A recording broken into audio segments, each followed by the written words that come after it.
CBS News Miami. Good afternoon, and thank you for joining us. I'm Najahe Sherman, and welcome to CBS News Miami's 4 p.m. Quickcast. Let's take a look at today's top stories. Breaking news off the top. A possible explosion at Hard Rock Stadium in Miami Gardens. Chopper 4 over the scene. This is along Northwest 199th Street and 27th Avenue. Authorities say the explosion involves an oven. So far, 3 people have been hurt. CBS News Miami's Joe Gorcho is at the scene. He will have the very latest coming up at 5. Officials just releasing this picture of one of the teen suspects in a foiled terror plot. They were planning to attack Taylor Swift's concerts in Austria. They say the picture was taken by the suspect to use in social media posts. Officials in Austria say the target was one of 3 shows that Swift was set to play. Nearly 200,000 people were expected over the next 3 days, but now all 3 shows canceled. CBS News Miami's Nicole Sganga has the latest. Austrian authorities arrived on the scene in the small town of Terence Wednesday morning after unearthing what they called concrete preparatory measures for a terror attack targeting the highest-grossing tour in music history. At a press conference, Austrian police said the suspect arrested there was just 19 years old and had pledged allegiance to ISIS at the beginning of July, allegedly focusing his attention on the upcoming Taylor Swift shows. Another person was arrested later in the day, 45 miles to the northeast in Vienna, where the concerts were set to take place. Authorities say both suspects were radicalized online. They're also investigating if there are possible co-conspirators. Police say they found unidentified chemicals in the 19-year-old's residence, then called in a bomb squad and evacuated nearby homes. But a source tells CBS News there were not enough components to craft a functional explosive. The concert promoter later called off the shows. It's very disruptive for the 200,000 ticket holders for those concerts, but safety is paramount. Austrian authorities estimated the 3 shows were expected to draw 65,000 fans each, with tens of thousands more congregating outside the venue. There are thousands of Swifties that traveled far and wide to see these shows. Among them, Texas native Ty Wilson, who traveled more than 5,000 miles east and says he spent upwards of $7,000. Do you agree with the decision to ultimately cancel all 3 nights? You know, it is heartbreaking to work so hard and to spend all the time and money and effort to get here and not get to do it. But I would much rather go home safe. Yesterday's events in Austria brought back painful memories of a terror attack at an Ariana Grande concert in Manchester, England 7 years ago. That bombing killed 22 people. Nicole Sganga, CBS News, Washington. Always alerting, always tracking. This is Next Weather. Taking a live look outside, clouds have helped us out today, but can we hope for the same tomorrow? Next Weather, meteorologist Cindy Pressler has the breakdown. I think we will have some more clouds again tomorrow. So our temperature right now is 91 degrees. High so far has been 92.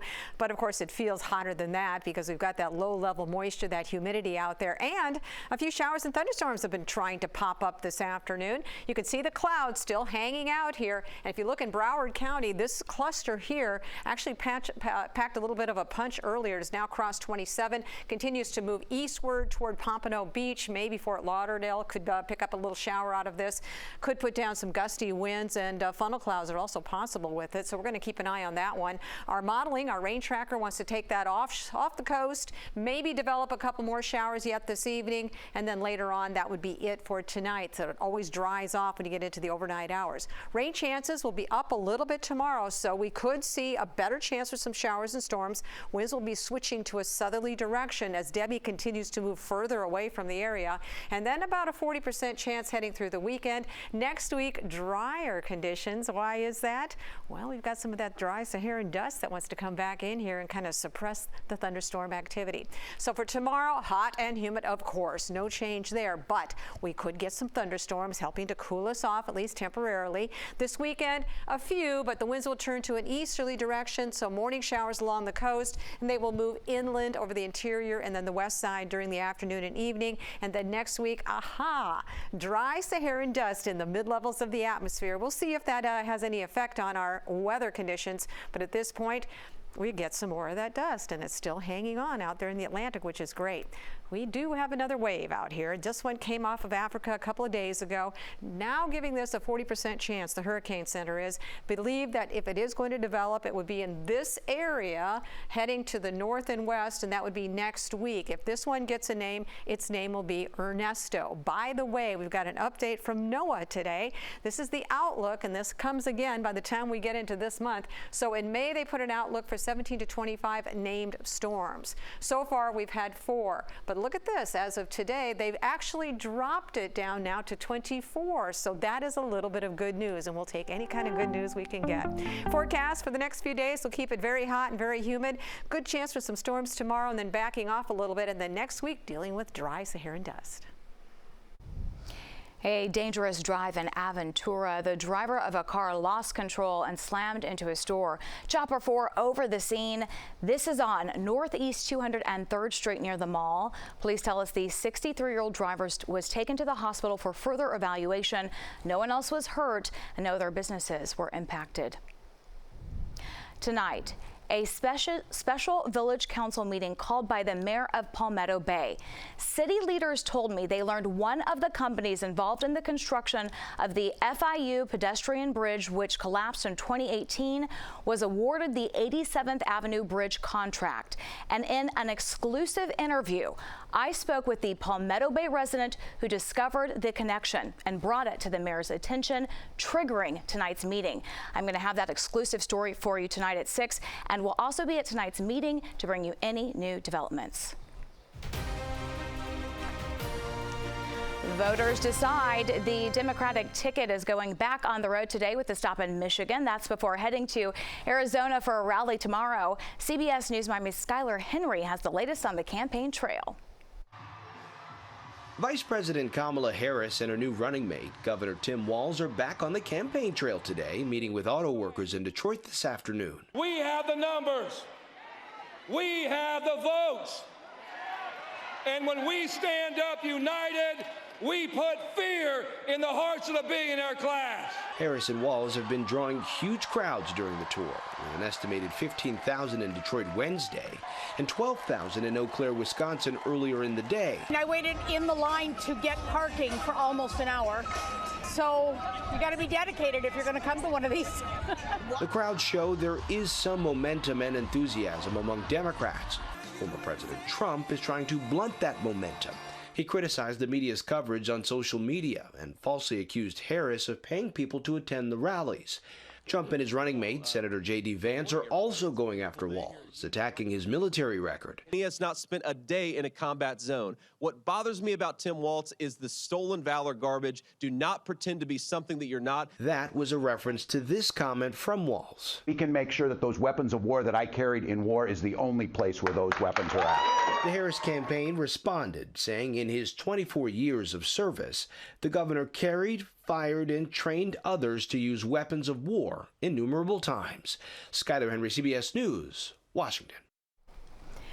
Today is the last day to request vote-by-mail ballots in Miami-Dade County. We are now less than 2 weeks away from Florida's primary election. Because of a change in Florida law, all vote-by-mail requests expired on December 31st, 2022. That means voters who want to vote by mail will have to renew their request. Changes are coming to Costco. The days of using a friend's membership card to do some shopping are about to be over.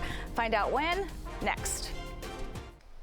Welcome back to CBS News Miami's 4 p.m. Quickcast. Tropical storm Debbie made landfall for a second time near Charleston. Sustained winds topped 50 miles per hour. As the storm moves inland, it continues to dump heavy rain, causing dangerous flooding. CBS News Miami's Christian Benavides is in Myrtle Beach with more.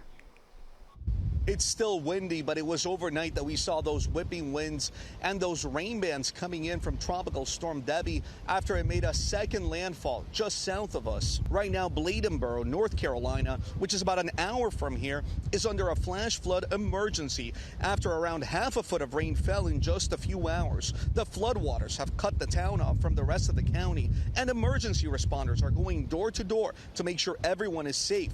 In Wilson County, a tornado hit this middle school overnight. You can see it tore off part of the roof and a wall. The twister also damaged several homes in the area. In South Carolina, 10 to 15 inches of rain have fallen in Charleston just over the past few days, flooding homes and closing roads. Nearby, the heavy rain also causing a road to collapse. At this point, the governors of South Carolina, North Carolina, and Virginia are warning low-lying communities about the potential of flooding from Tropical Storm Debbie. Cristian Benavides, CBS News, Myrtle Beach, South Carolina. A truckload of dogs from northern Florida are calling Broward County home. It is in the aftermath of Hurricane Debbie. The Humane Society of Broward now has 8 dogs from Taylor County Animal Control.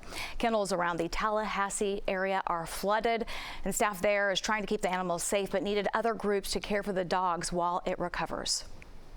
7 of them appear to be in good health. One of them, I was told, was very underweight, so our clinic staff will be evaluating that dog to see if there's any underlying issues. Reach out to the shelter if you're interested in adopting the animals, including the ones from Taylor County.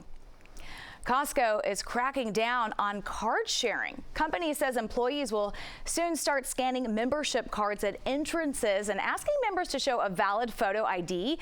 These scanning devices are scheduled to be installed in the coming months. These changes come as the company is set to raise membership fees by $5 beginning in September. That's your CBS News Miami Quickcast. I'm Najahe Sherman. Stay tuned for more news right here on CBS News Miami, and have a great day.